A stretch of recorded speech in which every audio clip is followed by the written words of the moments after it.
Okay, well, welcome everybody to Frankston City Libraries, or at least your lounge rooms on behalf of Frankston City Libraries. I'd like to start by acknowledging the traditional owners of the land on which Frankston City Libraries operates, the Bunurong people, and pay my respects to their elders past, present and emerging, and the Aboriginal elders of other communities who may have joined us here today.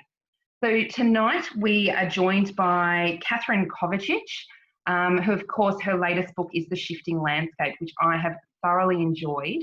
Now I will just pop her up on the screen as our spotlight and unmute her. There we go, and welcome Katherine. Thank you very much. Hi everybody. Thank you for having me here. I'm muted there. There, that's better. Thanks for the introduction, Marnie. As she said, I'm the author of The Shifting Landscape, which came out that one there, which came out at the start of April, published by Echo Publishing, and it's the third book in the Alex Clayton art mystery series. But if you're new to the Alex Clayton series, you don't have to read the first couple to feel quite at home with the others. So the first one was that one, The Portrait of Molly Dean, and the second one was Painting in the Shadows. So let me fill you in a bit about Alex Clayton and the whole shebang, I guess. Alex is an art dealer, but when I say art dealer, not in the sort of Toorak, South Yarra, strutting around a gallery in her black suit and pearls with her high heels on. She's much more of a jeans and Doc Martens hustler kind of art dealer. So what she does, she's quite knowledgeable and she has some really good clients, but most of her money comes from trawling country sales, estate sales, junk shops, places like that, where she can find hidden gems. So those paintings that are covered in dirt and grime or are damaged or perhaps don't have a signature on them, so you don't know who they're painted by. Alex finds those paintings and she fixes them up or identifies provenances them, identifies who the painter is and sells them for a profit. So that means she relies on her wits a lot. She has to be able to spot those hidden things, and she also has to be able to spot the fakes. So she has a really good eye for detail and she has a really good gut instinct, which are two characteristics that really come in handy when, crime and bad things happen. Alex's best friend is art conservator John Porter. They've known each other for a long time. They may or may not have had something more going on in the past. Yeah, who knows? But right now they're just good friends. And John actually has a very messy marriage of his own that he's dealing with. So John is Alex's go-to guy when she has one of these paintings that needs to be restored and fixed up before she can sell it. And he's also a really handy sidekick when bad things happen. And that brings us to the third character in this group, which is Alex's dog, Hogarth. Hogarth is an Irish wolfhound, and I guess he's a bit like Alex in that he's the kind of dog who looks big and scary, but he's a softie on the inside. So both with Alex and the dog, you have to get to know them both before you can really get up close and personal with them.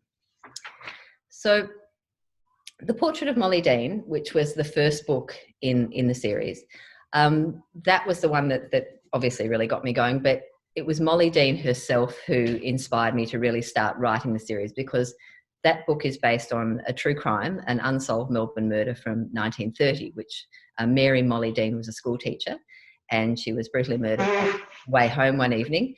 So that was my inspiration for the book. I kind of wanted to shed a bit of light on her story, but because it was unsolved, I kind of needed to solve it in a way, and that was what gave me Alex Clayton. So when I started writing that, I just thought it was going to be the Molly Dean book and that was it. But then I had Alex in my head when it was finished, and well, the art world has lots of dirty, grubby little corners in it. And so I found Alex actually had a lot of stories to tell, and she was kind of sitting in my head, talking to me about fakes and forgeries and stolen masterpieces and lots of shady little deals going on in the corner. So that gave me the second book, which was Painting in the Shadows.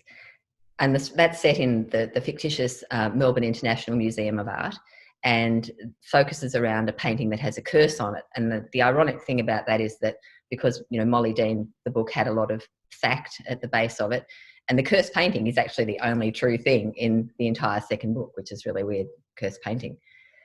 So that brings us to the current book, The Shifting Landscape. In The Shifting Landscape, Alex travels to Victoria's Western District to value the family art collection of the Macmillan family. And they have a historic squattocratic property. And when she gets there, she discovers a lost colonial masterpiece. But she also discovers a family that's fraught with a lot of tension. Who's going to inherit the property? There's a lot of argument about the future of the property and also about its place in an ancient and very significant Indigenous landscape. And then, of course, the patriarch dies under mysterious circumstances and the painting gets stolen. Alex decides to bail because, who wants to be in the middle of family drama like that?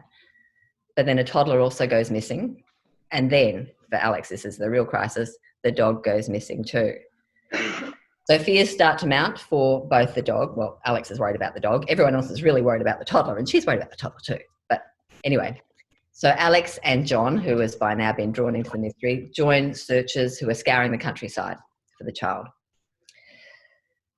But Alex, well, in trying to sort of delve into the Macmillan family history and mystery, she's put herself in danger, and she's not the only one. So the real question is, will the landscape reveal its secrets for Alex in time for her to prevent another murder from happening? That's kind of the elevator pitch version of The Shifting Landscape. So I suppose the inspiration for that book, in a way, it came from the Western District and that area itself with that rich history. But for me, it particularly also came from colonial art, pictures of that district. First of all, obviously, because that gave me an excuse to send my art dealer, Alex Clayton, down there. But also in The Shifting Landscape, the lost painting is by artist Eugene von Gerard, who was obviously a significant colonial painter. He was born, in Vienna in 1811, trained in, with a lot of the top schools there, and came to Australia in 1852, thinking he was going to make it rich on the goldfields. But he didn't. He painted a few nice goldfield sketches, and then to make some money, he headed out, basically touring southeastern Australia, doing some scientific expeditions, but mostly looking for commissions. He was painting landscapes, that really sort of sublime, perfect landscape, but he was also doing lots of jobs for the squattocratic families. And the thing that he really specialised in was, I guess, the hero house painting. So house in a landscape, which came from sort of that European British thing, when you'd see a palace or something like that up close. But in Australia, it was all about that vast land. So here I had this was my idea, was the house in that landscape. And when I think of a house in a landscape for a mystery thing, I guess I kind of think of those, those old manor house mysteries where you have a cast of characters and they all have their own motives and they all have their little arguments and disputes going on with each other. And so that's kind of been translated into the middle of the Australian landscape in a way. But the landscape itself also becomes a character because it's got that rich squattocratic history. It's got that, I guess, the Australian history of being a wool place, the idea of Australia being rich on the sheep's back and Tom Roberts kind of paintings with shearing the rams. And it's also got this really rich Indigenous history. So both after white settlement and thousands of years before that. So that all sounds kind of really heavy, but basically it's just a nice rich layer on which to build an Agatha Christie style manor house murder mystery, which is The Shifting Landscape. I'm not sure what else Marnie wanted me to talk about. I know there was a little bit about the writing process, but I don't want to sort of blather too much. Marnie, did you want to jump in and? I'm happy to open for questions if you like. Yeah, well, I'm happy to I can do questions or whatever. All good. That's cool. If anyone does have any questions, you are welcome to type them into the chat, which at the bottom of your screens, there is a little chat bubble and that'll open up on the right-hand side of the screen. While we're waiting for some questions to come through, I guess in your biography, Katherine, you do consider yourself a research geek, self-confessed research geek. So, and I must say, I was really impressed by the Western Victoria art references in The Shifting Landscape. How do you decide which artists and paintings make it into your novels and which ones miss out? Oh, that's really tricky. Okay, so obviously, as I've said, for this one, the Eugene von Gerard was central because he's Western District. But Alex, because she's a dealer, she sees a lot of things, you know, in a painterly way. You know, she'll see a landscape or she'll see something that reminds her of a painting. So those are easy. So in this one, there's like the lost child. So that's immediately sort of McCubbin and his lost paintings. And then there are a couple of other artists like, you know, Strutt and S.T. Gill, who also did lost children in the bush. It was a big sort of, you know, late Victorian, early Edwardian trope. I think people were a bit scared of the bush, so it was really easy to just sort of put someone in that position.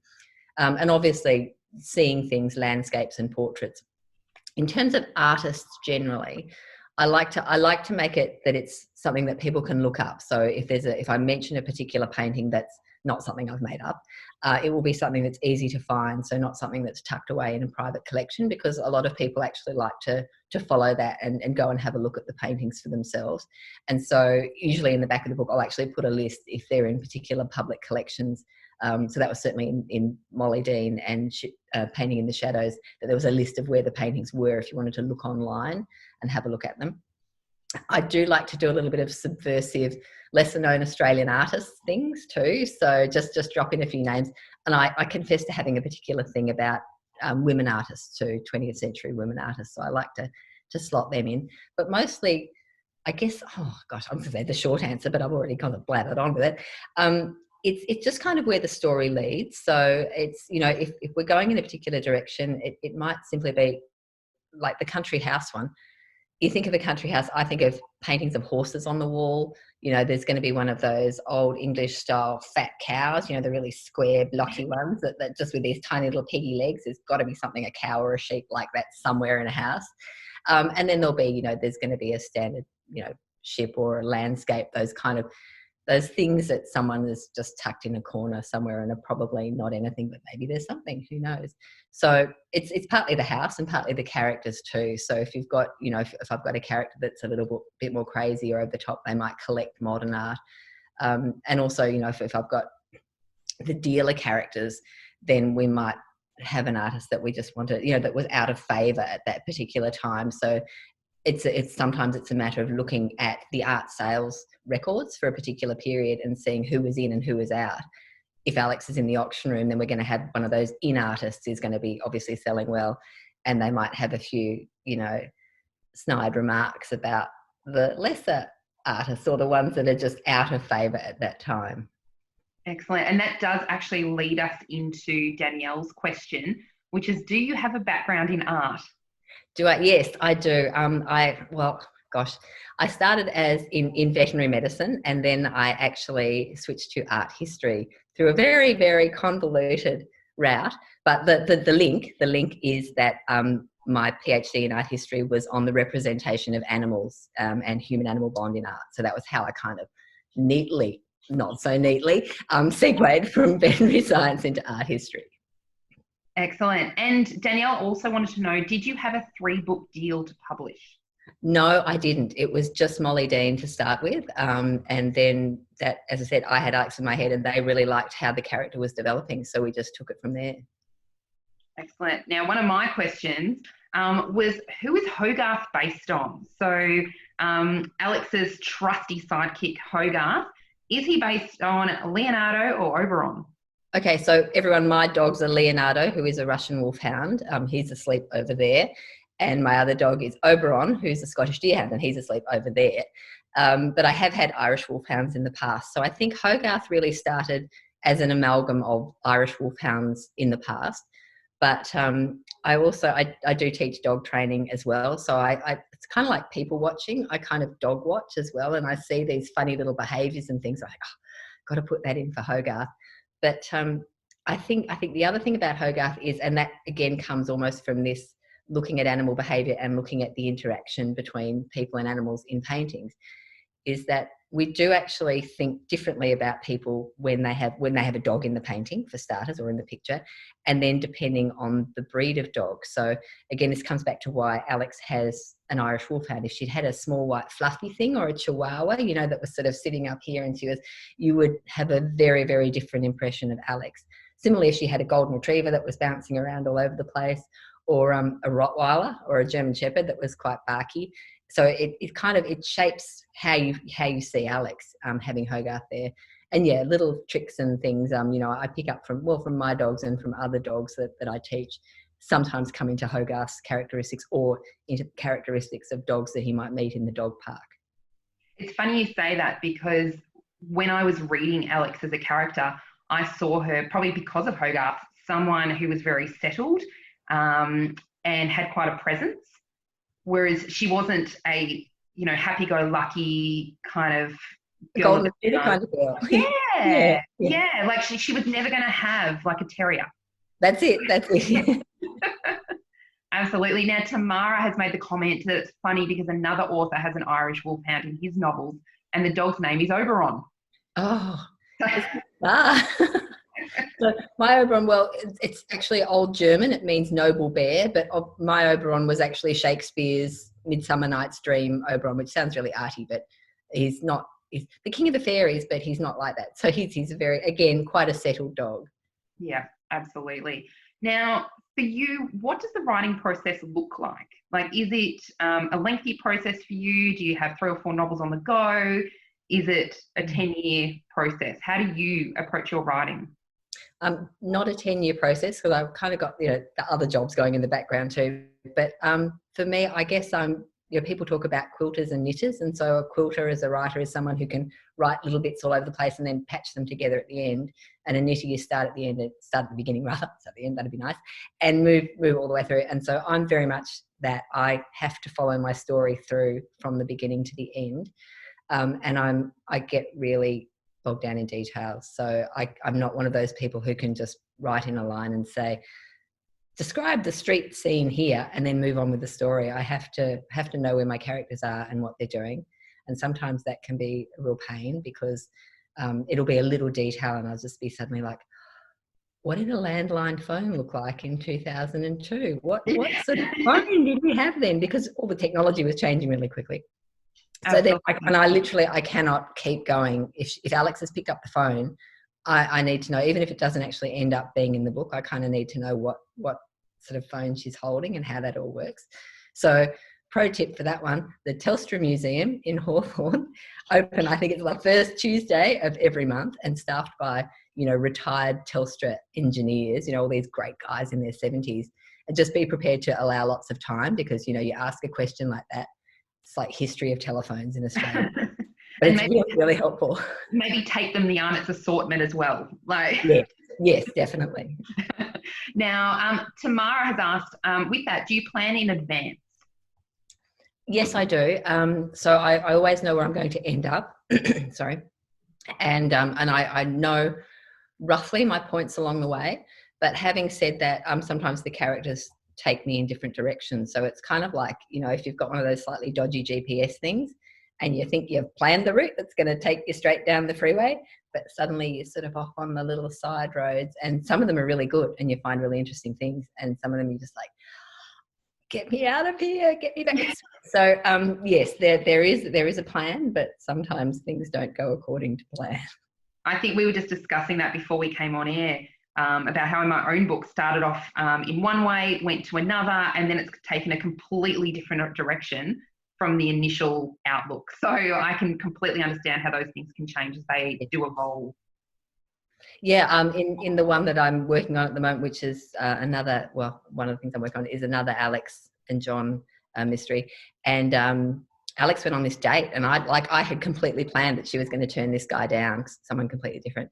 And then she just like went on the date, and I'm just like, I'm typing away and thinking, what are you doing? Why is this happening?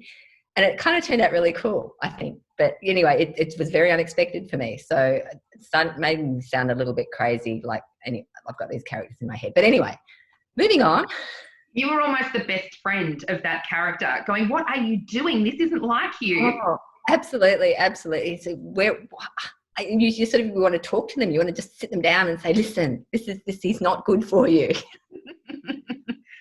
Now, we have someone who's now, I apologise if I get this name wrong, Animika?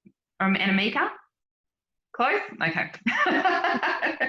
Now, it's not book related, but when you said you were a dog trainer, it fully explained why my dog is currently being the most well-behaved he has ever been. I think it's probably because you're around all the time and he's thinking, why? What have I, she's here, she's looking at me all the time. I think it's going to be really interesting to see what happens when everybody goes back to work and suddenly all these dogs are home alone for the first time in a long time. Absolutely. If good dog's behaving, I'd be rewarding that good behavior while you got it. Absolutely. Now, Charmaine would like to know, can you tell me a little bit more about the real Molly? Yeah, absolutely. So Molly Dean was 26 years old, November 1930.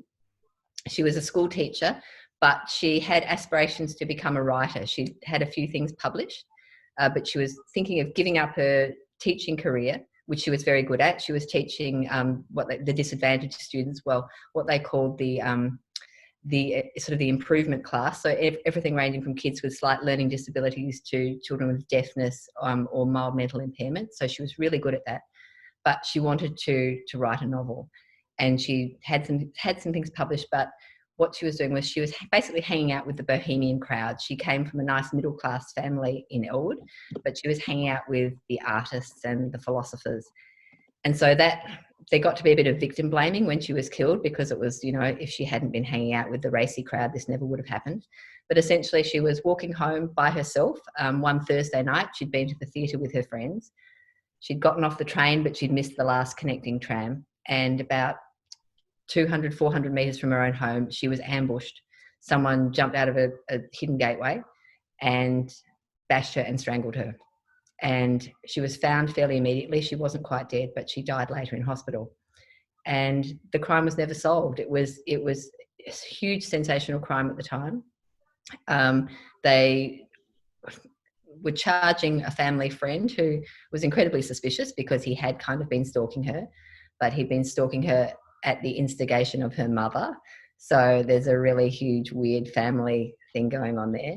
They also, of course, tried to blame the artists because, if you can blame the wild bohemians, let's blame them. But at the end of the day, they never had a really solid suspect and they never solved the crime. Right. Well, I haven't read Molly Dean yet, so that's got me completely intrigued. So I think that'll be pushed up to the top of my reading pile. Now, and Danielle's just commented that the settings in Molly Dean was so real and her mother was a classic weirdo. Her mother, I think Marnie and I were talking earlier about things that you had to take out of your book because people wouldn't believe them. And I actually had to tone down the mother in that book because she was just, there were extra things about that mother that just creeping you out. So pulling the knife on Molly was real. Dragging her around by the hair was real. Burning the clothes was real. The extra weird thing that she did that I didn't put in there was that when the police came to question her to talk to her after her daughter was murdered, she actually showed them into the bedroom rather than the lounge room. Now, for a sort of a 50-ish, sort of suburban woman, very interested in proprietary, I thought so I just think my thought is that she was hiding. She had someone else in the house that she was hiding, that she just didn't want them to see, because I don't want to think about what the other possibility for leading the police into your bedroom rather than the lounge room would be. Yeah. But, Now, we've had a couple of comments on your current marketing for the book, The Shifting Landscape. Mm-hmm. How have you managed to get all these pictures with the bookshops? Well, it was a very fluid process because we'd had things planned before we all got into lockdown, and as things sort of progressed, we're like, oh, we'll do it this way, and it was like, no, we're locked down to the next. Oh, we'll do it that way. So basically, I asked the bookshops to send me either a picture with the book if they had it in stock already, or just to send me a picture of the interior or exterior of their shop, and I photoshopped my book into it. So we did the virtual tour of, I think we've done a dozen so far, and there's probably still a couple more to go. And it's been great because it's also been a way of promoting the smaller bookshops that are still delivering, and whether online orders or by phone. And so it's been good for them too, because then it lets people know that they're still putting books out there for their community. Absolutely. And I will point out at this point that Robertson's Bookshop is our partner bookshop for your talk, and your books are available online from them. Excellent. As well. I haven't got a picture from them yet, so hopefully it's coming. That's all right. Maybe I'll go for a walk when I'm back in the office on Thursday. But our Frankston store was the first of the Robertson's Bookshop franchise. But no, I especially loved the picture of the book being thrown from the ladder. That was my favourite. I was like, that's brilliant photoshopping. That was what they sent me the picture that I think David in that bookshop is holding up a light, so to light the interior of the shop better. And I just saw that picture. I thought, that's gold. I've just got to do something more with it. No, it was brilliant, and it's such a good way of doing it, because I know a lot of authors are missing out at the moment, not being able to physically be in bookshops and libraries, and that's why we've loved having you here tonight as well. That's great. Absolutely. Now, does anyone have any other questions or comments for Katherine? Yes, Tamara. Molly Dean was the first one I read, and I was attracted by the title. I borrowed it from the library without reading the blurb. So, and honestly, Tamara, I'm exactly the same. I look at the cover. I have been thrilled.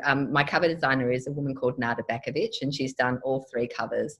And every time, I think the first one with Molly Dean, she sent about 8 designs, and we sort of had this meeting and we put them all at the time, and we just all went, yeah, that one. It was just such a striking cover. And the others have just been fabulous too. So I think each one, it's really exciting to see what she's going to come up with. Excellent. Now I'm going to try. There's only there's a handful of us in here. Well, it's more than a handful. But I'm actually going to unmute us because Lee has raised her hand. So I'll unmute us and see how we go. Yeah, I think you're referring to me. I didn't get the N on the end. It's Lynn. Oh, right. Lynn, how are you? I'm well, thank you. I'm intrigued by the way you're using your experiences with the veterinary industry and with art and all the rest of it, and I think, and also the regional areas of Australia. And whilst I haven't read any of your books, I'm certainly going to now. Lovely, thank you. Yeah, well, I hadn't sort of consciously gone in thinking that I was going to use that, but because Molly was in that art circle, that was why I ended up with Alex, because it just have a dealer to deal, to look at portraits, and so it's been very handy. But I hadn't planned it that way at all. Yeah, I imagine it would smack of being a genuine book, rather than one that doesn't carry the research to go with it, make it round it out more. Hope so. Yeah, it sounds like it. I'm intrigued. Great. And does anyone else have any questions for Katherine? Well, I haven't read the last one, but I've read the first 2, and I've actually recommended them to all of the members of my book club, and a few of them have actually read them and really liked them too. So, and for me, it's actually outside of the genre I usually read, although I do like mysteries. I generally prefer mysteries with a bit of a supernatural tilt to them. Okay. So it was completely outside of my area, because I generally also avoid things set in Melbourne, because it's like, I get like, I gotta go visit that now. That's why I like reading Kerry Greenwood, because they're set in the 1920s. So a lot of the places don't exist. So I actually loved reading and seeing Melbourne from a different perspective. Oh, that's great. Thank you. And thank you for recommending it to your book club friends too. I'm glad that you enjoyed being in I guess Alex's Melbourne too, because I know sometimes I find that too. It can get overwhelming with setting, and you just sort of I don't know, I've got to so I'm glad that it kind of hit that. Other author was Kevin Hearn. He wrote Behind Druid Chronicles, and his main character Atticus has an Irish wolfhound that he named Oberon. Fantastic. So he sounds like he'd be after Shakespeare's Oberon too, if he's kind of in that I would guess so, since Atticus is a druid who's been around since before the Dark Ages. Okay, wow. I'm going to have to check that out. That sounds fantastic. It's a fantastic series of books on the library. I borrowed them all from the library, got halfway through the first book, and then called Robinson's and put them all on order. Okay, solved. That's next on my reading list. Thank you. What's next? Sorry, missed that. Katherine. What's next? There is another Alex Clayton book in the works, but at the moment, my publisher actually asked me to do a true crime, which was something that was a bit sort of left of field for me. But I was on the tram with my publisher. We're coming back from an event, and she said, "Could you do a true crime?" And because I'd kind of done like all this stuff for Molly, I had several cases sitting in the back of my head. So I gave her kind of an elevator pitch on a tram in Sydney. She's like, yeah, do it. I'm like, really? I hadn't thought of doing true crime. So that's I'm actually just finishing editing that, and that's scheduled to come out in February next year. But then another Alex Clayton is sort of buzzing around in my head. So that's definitely on the cards. Back to Melbourne, I'm afraid, Tamara. But that's okay. I kind of wanted I wanted to set this around Melbourne Cup time, because it's always sort of struck me that 3 minutes when they're running the cup is just the perfect time to commit a crime, because everybody's just looking at what's going on the screen, or you could do anything. I think Blue Heelers did a plot like that, because I'm actually binge watching Blue Heelers on Amazon Prime at the moment. And they just had a country western singer whose box office was burgled while she was performing with Garth Brooks. That's it. So that's sort of my setting. Yeah. Does anyone have another question for Katherine? I do on research. So when you're doing research, are there particular places you like to use and resources that you go to first?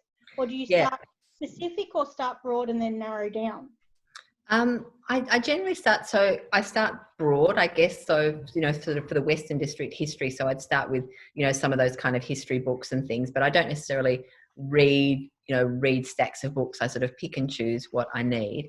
But then I tend to find that it's usually, for me, it's details coming up as I go along. So Trove is great to start with the newspapers, but also they're all the, like, the big banner newspapers, like the Herald and the Age.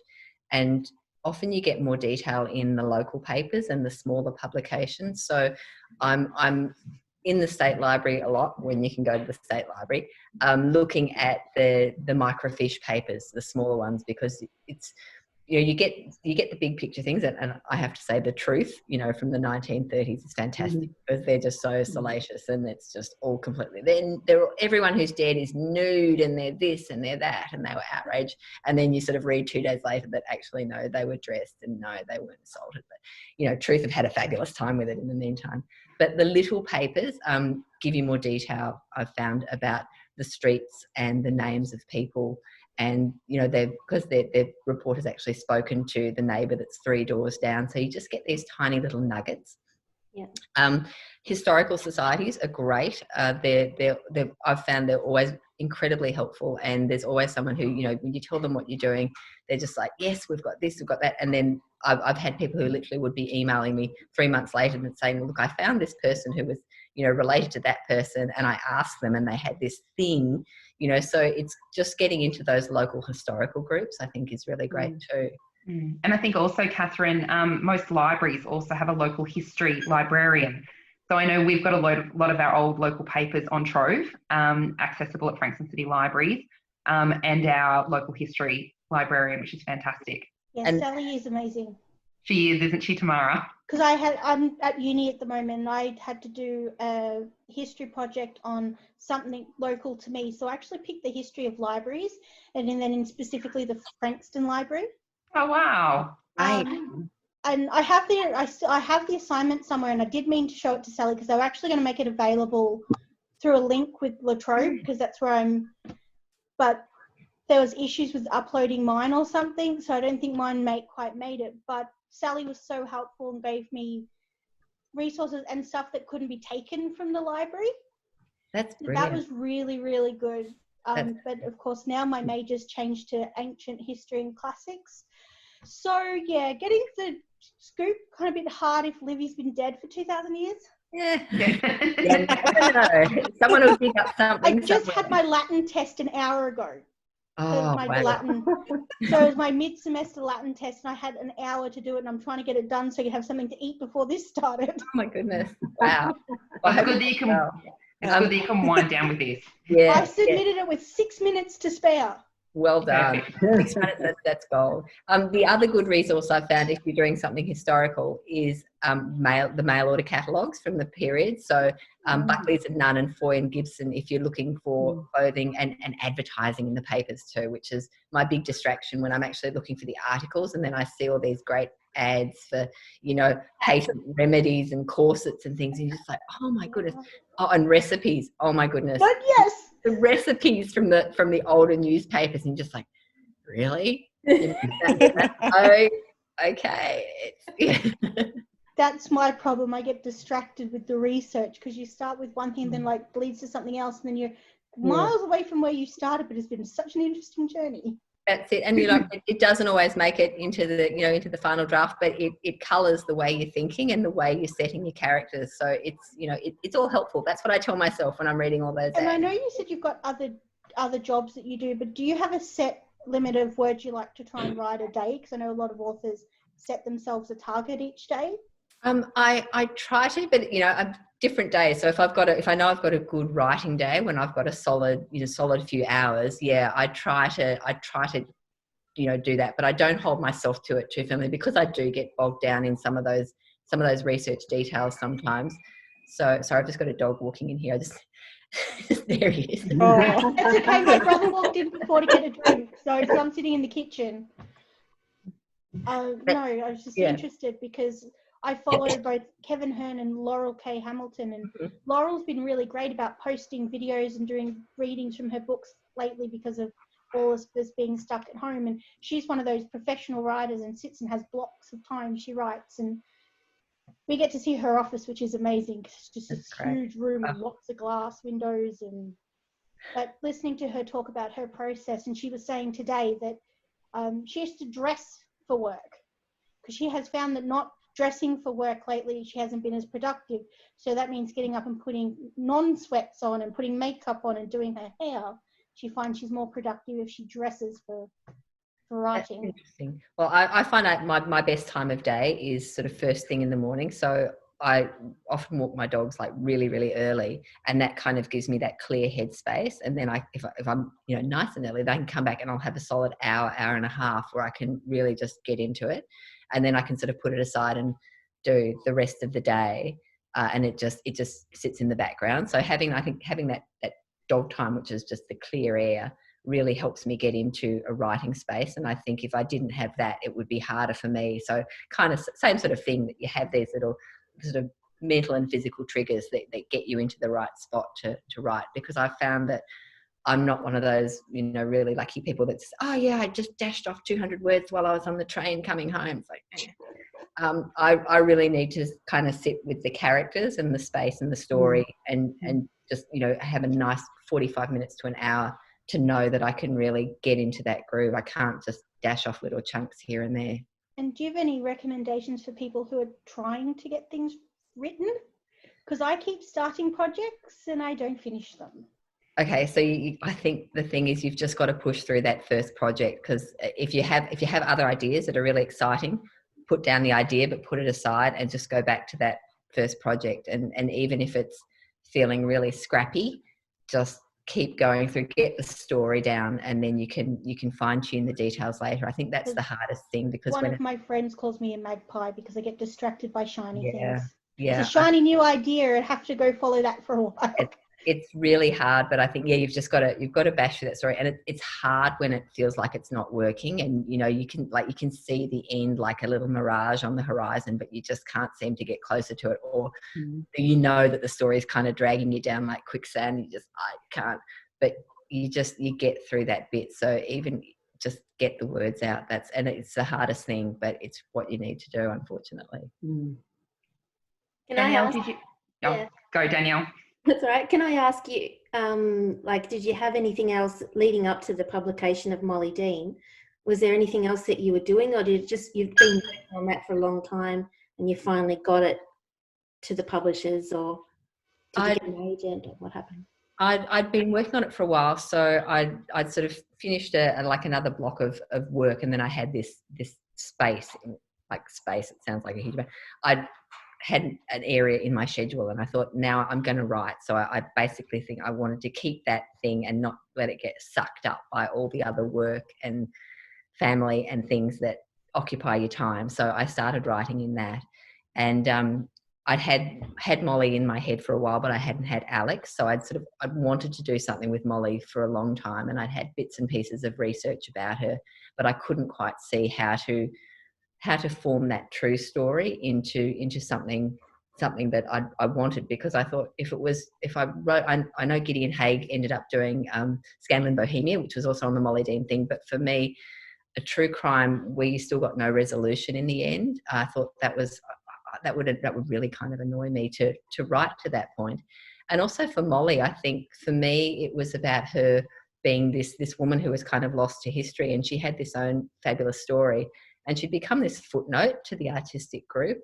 And I came across this, a lot sort of in sort of my own art research and things when I was studying art history. And I think for me, the worst thing was when I found her in a timeline for the artist Colin Colohan, who was her lover in this circle. And it was like, 1913, Colin's lover brutally murdered. His career briefly stalls. And I thought, how could a woman's life be reduced to being an inconvenience in someone else's timeline of their stellar career? And so I think that was, for me, that was the thing that really made me think I've got to do something about her story. So working on that, I had other things going on, but I'd made myself have this time that I kept for writing. So I kept working at it. And then when I had the manuscript at the end, and even then I hadn't sort of necessarily got in it. I mean, we always think it would be really nice to be published, but realistically, as writers and authors, we know that it's hard to get published. But I had this manuscript at the end, so I went to a speed pitch event, which is like speed dating. 5 publishers in the room, 5 minutes with each publisher. You get to give them your elevator pitch, and they were all interested. So yeah. That's scary too. Was that with the ASA? No, that was actually through Sisters in Crime. Oh, so right. that was with their, they ran a writers festival, or crime writers festival. Yeah. So that was through them. Yeah. Wow, that's amazing. Mm-hmm. Yeah. That's a good story as well. Yeah. So we always love hearing people's publishing stories. I mean, J.K. Rowling, for a start, rejected by everybody. I know. I never resisted. And Stephen King with his draft nail in the attic that he kept putting his rejection slips on. Oh yes, yeah. It's heartening, isn't it? Because you just, and I as I said, I hadn't sort of gone through it thinking, yes, I'm going to get published the great Australian novel. It was just I wrote it and I was happy with it. So I thought, yeah, I'm gonna push ahead and do so. I don't know what would have happened if they hadn't been, if they'd all said, I don't know whether I would have had the chops to think, no, I'm going to pick myself up and I'm going to tidy it up and I'm going to, because rejection is really hard. Yeah, when you put all that work in and you've been looking at it for so long. Yeah, I think it definitely shows. I really loved it, and I was talking about it for a long time afterwards, and I had no idea that you'd written another one. So that's really funny. I don't know how that happened, but. Now I knew there'd been a second one until I saw it in the library, and I'm like, I have to read this one now. And into my bag it went. That's right. Oh, so I'm getting in there by stealth. That's fantastic.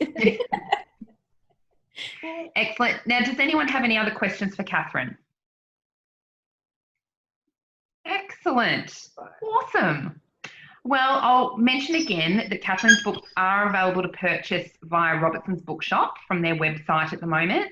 And we'll include a link to that, to their website on our social media through Facebook and YouTube. Now, please join me in thanking Katherine. Thank you. It's actually mic'd on, so you can hear it. Will the third one be available at the library when the library reopens? Yes, we already have it. So, Katherine. Okay, I'm going to find it and put it on reserve so I can get it. Excellent. Katherine's publisher was lovely enough to gift us a copy, and I got to read that copy. So, yes, it will be available. And I think it's Molly Dean might be available on our ebooks at the moment, but our collections team were definitely looking at our e-collection to make sure that we had Katherine's books available.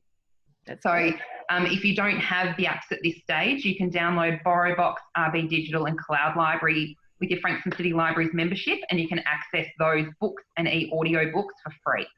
So you can still borrow while the libraries are physically closed. Now we have a number. What's that? I said, I still prefer a physical book. Oh, so do I. And I always kill our librarians when I say I just love dog-earing the page. No, bookmarks. They say to me, you make sure that page is good. And I said, yeah. if my daughter draws in it, I'll just dog ear that page so that you know. That's sacrilege. That meme that goes around, you're in the chaotic evil section. I am, and I enjoy my space. I'm at good neutral. Apparently, I'm at good neutral because I just use a bookmark. And I just use a proper bookmark. So I'm I do too both. neutral. Okay, now we do have a number of online Frank Talks coming up, so please jump onto the Frankston City Library's website to have a look at who we've got coming up. Please stay safe, look out for each other, and we look forward to seeing you in our physical libraries as soon as we reopen. So thank you so much, Katherine, for joining us tonight. Thanks, guys. It's been great. Thank you.